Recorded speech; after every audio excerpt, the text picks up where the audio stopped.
So that was setting up the DriftMaster for compensating for drift, and after that, of course, just a little bit of fun showing off how you can do some micro adjusting on the fence. Now, it got to the point where the board that I had left was so thin that I was actually having a difficult time pushing it because of the slice here in the table, but and also my push block no longer has a pusher. So let's take a look and see what we've got here. Back to the thick board. You know, point 173 on this, 176, and 1.8. So we got a pretty good consistency all the way across, at least down to some thousands. And that might actually be, this board was not jointed or planed recently. So it's possible that this outside edge that was not cut was actually having the variance. Let's take a look and see how these other ones are. This one here had the single turn.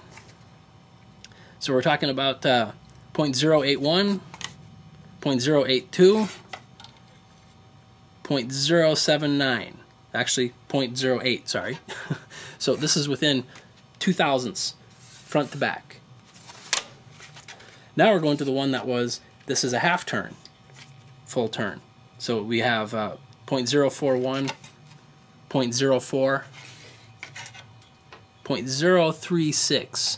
So for some reason I am tapering off onto the back edge here, and I'm not sure what I was doing there, but they all have that same taper.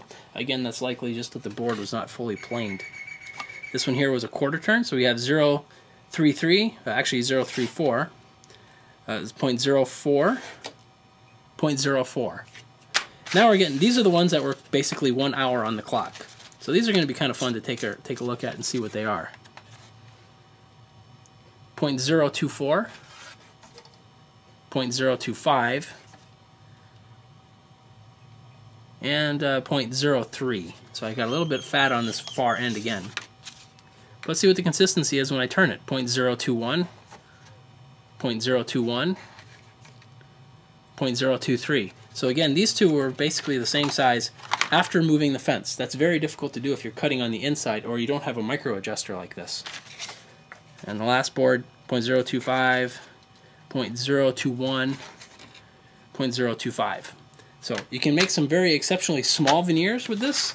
They come out gorgeous. This is easily a surface that could be glued down with any of the plastic resin glues. It's all within, it's well within the specifications for smoothness. So you could glue those down, and then afterwards, of course, it'd be very easy to hit this with a quarter sheet sander, smooth the whole thing down, run it through your drum sander, whichever you'd like.